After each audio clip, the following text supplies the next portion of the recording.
1.2 billion সংখ্যাটা আসলে কত বড় ধারণা করতে পারেন কি?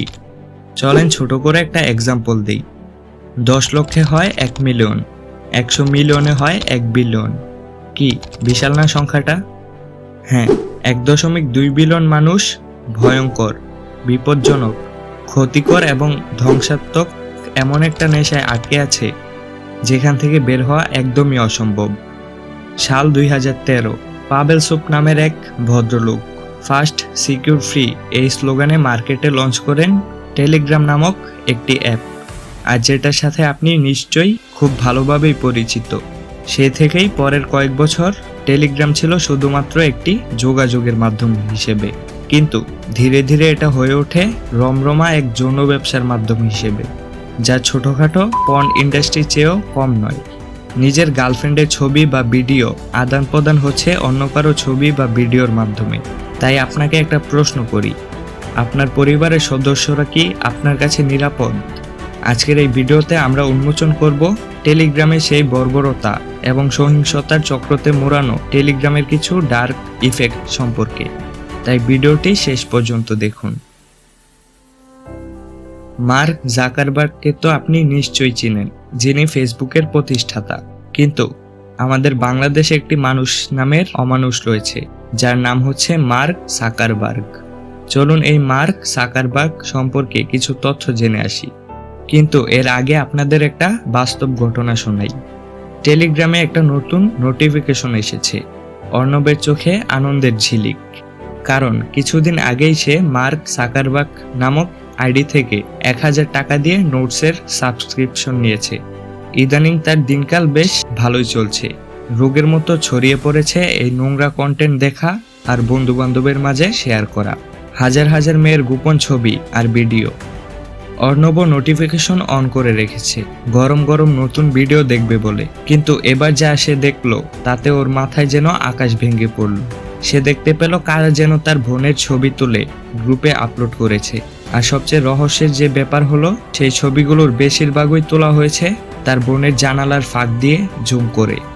এখন সেই গ্রুপের মানুষজন তার বোনের অশ্লীল ভিডিও নিয়ে এমন বক্তব্য করছেন যেগুলো অর্ণব আগে অন্যদের বোন, অন্যদের মা এবং অন্যদের আত্মীয় স্বজনদের নিয়ে বক্তব্য করে এসেছেন। আর এই অর্ণবের কাহিনীটা কাল্পনিক হলেও ঘটনা কিন্তু একদমই বাস্তব। আমাদের আশেপাশে প্রতিনিয়ত এমন কিছু ঘটনা হারহামেশাই ঘটে চলেছে। 2023 সালে ঢাকা থেকে সিআইডি 9 জনকে আটক করে। তাদের অপরাধ ছিল তারা পর্নোগ্রাফি এবং নোট সেডিং এর একটি সাম্রাজ্য তৈরি করেছিল। সিআইডি জানায় এই ঘটনাটি দীর্ঘদিন ধরেই হাজার হাজার মেয়েকে ব্ল্যাকমেল করে তাদের রাতের ঘুম হারাম করে দেওয়া হয়েছে। গত কয়েক বছরে তারা কোটি টাকারও বেশি অর্থ সংগ্রহ করেছেন। সিআইডির অতিরিক্ত মহাপরিদর্শক ও প্রধান মোহাম্মদ আলী মিয়া সংবাদ পত্রিকাকে জানান, তাদের টেলিগ্রামে বেশ কয়েকটি চ্যানেল ছিল।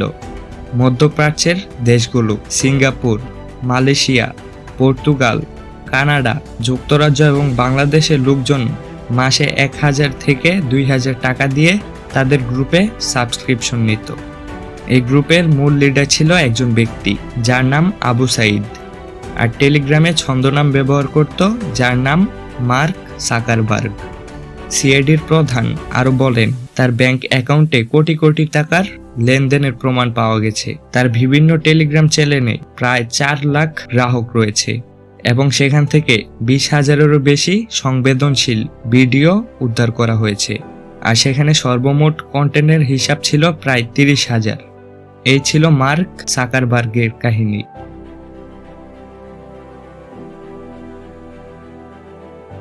আপনাকে একটি তথ্য বলি, টেলিগ্রামের পলিসিতে বলা আছে টেলিগ্রাম হচ্ছে এন্ড টু এন্ড এনক্রিপশন ভিত্তিক মেসেজিং অ্যাপ, যার মানে হচ্ছে আপনি কার সাথে মেসেজ করছেন, কি কন্টেন্ট শেয়ার করছেন অথবা টেলিগ্রামে কি করছেন, এগুলো টেলিগ্রামের প্রতিষ্ঠারাও দেখতে পান না। এ কারণেই তারা আইন বা সামাজিক নিয়ম এড়িয়ে চলতে তারা অনেক সময়ই এই ধরনের কাজ করতে বেছে নেয় এই টেলিগ্রাম নামক অ্যাপটাকে, কারণ তারা জানে এই অ্যাপের প্রাইভেসি অনেক কঠোরভাবে রক্ষা করা হয়েছে। ঠিক এই সুযোগটাই নিচ্ছে অসাধু চক্ররা। তারা টেলিগ্রামের মতো প্ল্যাটফর্মকে ব্যবহার করে এক প্রকার অশ্লীল ভিডিও বা ছবি আদান প্রদানের সাম্রাজ্য তৈরি করে তুলেছে। একজন আরেকজনের কাছে লিঙ্ক চাচ্ছে, কেউ ছবি দিলে তার বদলে আরেকজন ছবি চাচ্ছে, ভিডিওর বিনিময়ে ভিডিও আদান প্রদান করা হচ্ছে।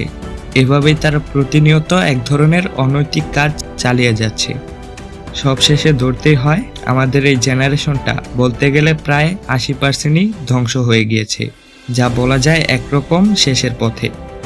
এগুলো থেকে বেরিয়ে আসতে হলে অবশ্য আমাদের নিজেদেরকেই আগে সুরক্ষিত রাখতে হবে, পাশাপাশি মা বাবা এবং অভিভাবকদের সচেতন থাকতে হবে।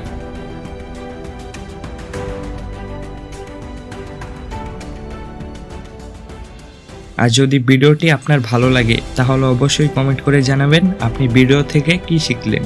তো এ পর্যন্ত ভালো থাকবেন, দেখা হচ্ছে অন্য কোনো এক ভিডিওতে।